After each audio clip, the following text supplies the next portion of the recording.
একটা রাষ্ট্র অরাজকতা বিরাজ করছে, সেখানে একটা রাজনৈতিক শূন্যতা সৃষ্টি করার চেষ্টা করা হচ্ছে। একটি দল ফ্যাসিবাদী হয়েছে, তার মানে অন্য রাজনৈতিক দল তো ফ্যাসিবাদী বিরুদ্ধে লড়াই করছে। আপনি সমস্ত রাজনীতিতে যদি অনীহা দেখান বা রাজনীতির প্রতি বিতৃষ্ণা যদি আপনি দেখান, তো সেটা কি হবে? সেটা হচ্ছে যে বাংলাদেশের মানুষ তো রাজনৈতিক সচেতন এবং রাজনীতি কিন্তু সোচ্চার। আরেকটা ভালো দিক বাংলাদেশের মানুষের আছে, সেটা হচ্ছে বাংলাদেশের মানুষ কিন্তু এক্সট্রিমতা পছন্দ করে না। যদি করতেন তাহলে 5 তারিখের পর উবায়দুল কাদেরের আশঙ্কা কিন্তু সত্য প্রমাণিত হয়নি। তিনি বলেছেন লাখ লাখ লোক মারা যেত, যায়নি। মানুষ কিন্তু ক্ষমা সুন্দর দৃষ্টিতে দেখেছেন। হ্যাঁ, কিছু বিচ্ছিন্ন ঘটনা ঘটেছে। পৃথিবীর ইতিহাসে আমি মানে দায়িত্ব নিয়ে বলতে পারি, এই ধরনের সরকার যে প্রক্রিয়ায় পতন হয়েছে ফ্যাসিবাদের, তা অন্য জায়গায় হলে অন্য কিছু হতো, কিন্তু বাংলাদেশে সেই পরিমাণ ক্ষতি হয়নি। মানে বাংলাদেশের মানুষ এক্সট্রিমতা পছন্দ করে না। কিন্তু আপনি দেখেন সেই পতিত শক্তি আবার যেভাবে ফিরে আসতে চাইছে, যেভাবে মানে যেটাকে বলা হয় উস্কে দিচ্ছে, আবার ধরেন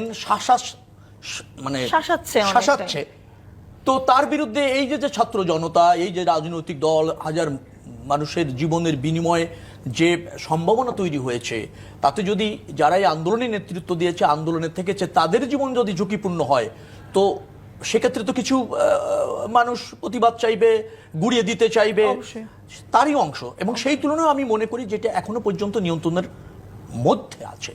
আমরা যদি জাতীয় ঐক্যটা তৈরি করতে পারি তাহলে সম্ভব হলে। একটা বিষয় আমি বলবো, ডেভিড হান্টের কথা আপনি বলছিলেন, এখানে কিন্তু আমার একটা প্রস্তাবনা আছে, এটা যেন ঢালাও না হয়।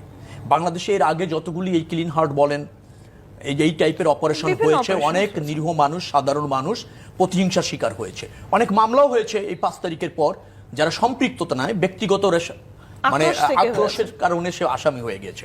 অতএব এটাও পর্যাপ্ত তথ্যপত্র সংগ্রহ করে যাচাই বাছাই করে প্রকৃত দুষ্কৃতিকারীদের তালিকা করেই যেন গ্রেপ্তার অভিযানটা চলে, এটাও যেন কোনো রাজনৈতিক বিবেচনা না পায়, এবং এটাও যেন প্রকৃতভাবে যে এখন রাষ্ট্রের জাতীয় নিরাপত্তা, সামাজিক নিরাপত্তার জন্য হুমকি, এবং যিনি রাষ্ট্রে বিশৃঙ্খলা তৈরি করছেন, ব্যক্তিগতভাবে মানে প্রভাব খাটিয়ে সুবিধা লুটছেন, তাদের বিরুদ্ধে। প্রধান উপদেষ্টা বলেছেন তিনি কঠোর হাতে আসলে কঠোর হতে বাধ্য হবেন, এমন কিন্তু আমরা বিবৃতি দেখেছি। এ পর্যায়ে পর্যন্ত বাংলাদেশে নিতে চাই ছোট্ট একটি বিরতি, সাথেই থাকুন। হলেও বিভিন্ন যারা সমন্বয়ক ছিলেন কিংবা যারা সম্মুখ শ্রেণীতে একদম ছিলেন এই আন্দোলনের সময়, তাদের বিভিন্ন ফেসবুক স্ট্যাটাসে কিন্তু আমরা দেখছি এই মব কালচারটাকে হয়তো উস্কে দেওয়ার মতো।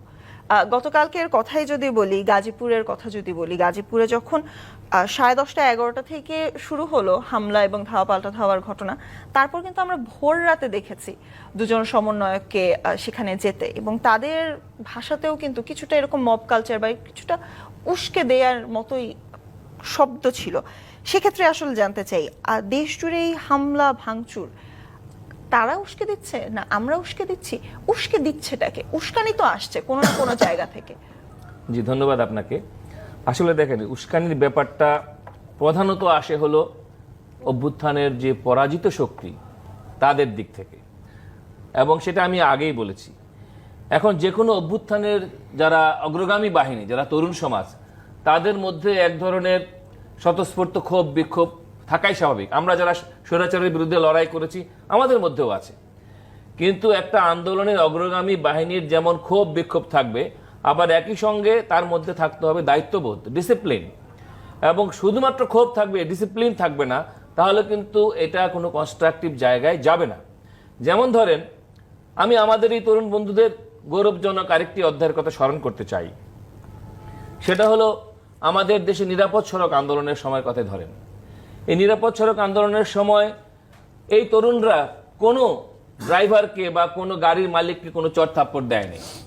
তারা দেখিয়ে দিয়েছে যে পুলিশের ভাষায় কথা না বলে কিভাবে স্বেচ্ছাসেবকের ভাষায় কথা বলতে হয়, এবং বাংলাদেশটা 2 দিনের জন্য কিন্তু মেরামত হয়ে গিয়েছিল। আমি সেই দায়িত্বশীলতা এখন দেখতে চাই। তখন কিন্তু ফ্যাসিবাদ বসেছিল ক্ষমতা, এবং তারা কিন্তু চোখ রাঙিয়েছে, কিচ্ছু করতে পারে নাই। আজকেও হয়তো আমাদের দেশ বিরোধী শক্তি, বাংলাদেশ বিরোধী শক্তি নানা দিক থেকে উস্কানি দিচ্ছে, চোখ রাঙাচ্ছে, কিন্তু সেই চোখ রাঙানিকে ভয় পেলে চলবে না। সেটার জবাব দিতে হবে তার চেয়েও শতগুণ বেশি দেশপ্রেম এবং দায়িত্বশীলতার মধ্য দিয়ে। আজকে আমাদের দেশপ্রেমটা কোথায়? আজকে আমাদের দেশে যে ক্রাইসিস, সেই ক্রাইসিসটা তো হলো দেশপ্রেমের ক্রাইসিস। আমি তো বাংলাদেশপন্থী লোক খুঁজে পাচ্ছি না, কারণ যে দেশটাকে নিজের মা মনে করে ভালোবাসবে। কারণ আমরা আজকে যে আমাদের হেরিটেজগুলো, যেগুলোকে ধ্বংস করছি, এগুলো ধ্বংস করার মধ্য দিয়ে যেটা পরাজিত স্বৈরাচার করতে চেয়েছে, অর্থাৎ মুক্তিযুদ্ধকে দলীয়করণ করতে চেয়েছে, আমরা সেখান থেকে উদ্ধার করে মুক্তিযুদ্ধকে গোটা বাংলাদেশের করতে চেয়েছিলাম। তার জন্যই তো অভ্যুত্থান, তার জন্যই তো মাথায় এই জাতীয় পতাকা, তার জন্যই তো আমাদের 7 জন বীরশ্রেষ্ঠ। সুতরাং মুক্তিযুদ্ধের যে অঙ্গীকার, সে অঙ্গীকার যদি কোনোভাবেই আঘাতপ্রাপ্ত হয়, সে দায় তো আমার ঘাড়েও এসে পড়ে। তো সে কারণে ফ্যাসিবাদের বিরুদ্ধে লড়াইয়ে যে বিজয়, সেই বিজয়কে সংহত করতে গেলে লাগবে হলো দায়িত্বশীলতা এবং দেশপ্রেম, এবং সেটা প্রমাণ হবে যার যার শ্রেণী ও পেশায় কাজের মধ্য দিয়ে, দেশের প্রতি আত্মত্যাগের মধ্য দিয়ে। আমরা তো সেই আত্মত্যাগের সংস্কৃতিটা দেখতে চাই। আমরা কি দেখছি?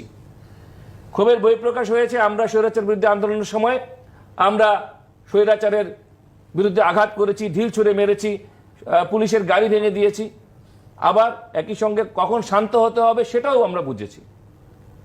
আমরা তো কখনো জনগণের সম্পত্তি ধ্বংস করতে চাই নাই, আমরা তো কখনো প্রতিশোধের লেলিহান শিখা জ্বালিয়ে দেই নাই, দিনের পর দিন আমরা কোনো দাঙ্গা হাঙ্গামা চলতে দেই নাই, কারণ আমরা এই দেশটাকে ভালোবাসি। এই দেশটা আমার, এবং এই দেশটাকে রক্ষা করতে হবে।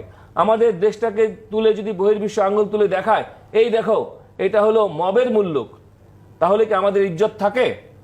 সুতরাং আমাদের ইজ্জত, যে ইজ্জত নষ্ট করে দিয়েছিল স্বৈরাচার ফ্যাসিবাদ, সে আমাদের দেশটাকে যে বেগানা করে দিয়েছিল, সেই দেশের আব্রুকে ফেরত আনার দায়িত্ব এখন আমাদের।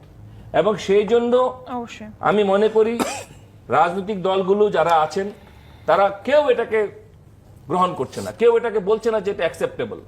সুতরাং পলিটিক্যাল পার্টিসগুলো সবাই বলছে যে এই নৈরাজ্য, এই অরাজকতা এবং আইন শৃঙ্খলা পরিস্থিতির অবনতি এখনই বন্ধ হওয়া দরকার, এবং এখনই দেশটা একটা নির্বাচনের দিকে যাওয়া দরকার, এবং সমস্ত পলিটিক্যাল পার্টিকে নিয়ে অন্তর্বর্তী সরকারের দ্রুতই বসা দরকার। অবশ্যই শেখ রবিউল আলম, আসলে পলিটিক্যাল পার্টির কথা যখন চলে আসে, তখন বিএনপির কথা কিন্তু এই আন্দোলন পরবর্তী সময়ে আসে, এবং তাদের সাথেও কিন্তু আমরা দেখছি তরুণ নেতৃত্ব যারা দিতে চাচ্ছেন, যারা নতুন দল করতে চাচ্ছেন, কিংবা তরুণ নেতৃত্ব যারা এখন দিচ্ছেন, কিংবা এই অভ্যুত্থানের পেছনে যারা ছিলেন, বারংবার কিন্তু প্রশ্নবিদ্ধ হচ্ছে। বারংবার হয়তোবা একই জিনিস আমরা চাইছি, কিন্তু ভিন্নভাবে আমরা বলছি।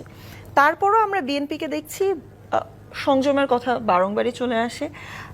বিএনপির নেত্রীর মতো কিন্তু, আসলে বেগম খালেদা জিয়ার মতো কিন্তু আমরা দেখছি বিএনপিকেও প্রচন্ড সংযম দেখিয়ে এখনো আজও কিন্তু রুহুল কবির রিজভী বলেছেন যে সংযমের কথা বলেছেন, এবং ছাত্রদের কিন্তু এখনো শান্ত থাকার মতনই কিন্তু তারা কথা বলছেন।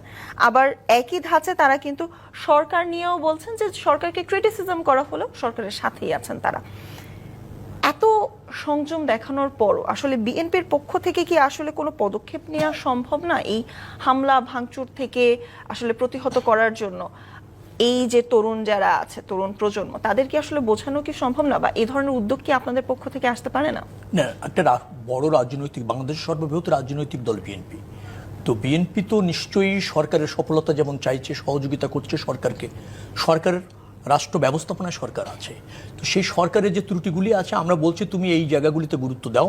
এবং আমরা কিন্তু দেখবেন যে বিবৃতিতে বলেছি কালকেও, এবং আজকেও আমাদের বিভিন্ন জায়গায় আমরা বলেছি যে বিএনপি আমরা বলতে চাচ্ছি যে পরিস্থিতিকে দ্রুত নিয়ন্ত্রণে আনতে হবে, এবং এই ক্ষেত্রে কাজ করবে আইন শৃঙ্খলা রক্ষাকারী বাহিনী। কারণ কখনোই কোনো গোষ্ঠীগত বা মব জাতীয় হস্তক্ষেপ সুখকর হয় না, কারণ তারা সেই দায়িত্বের মধ্যে থাকে না, তারা পেশাদারি না।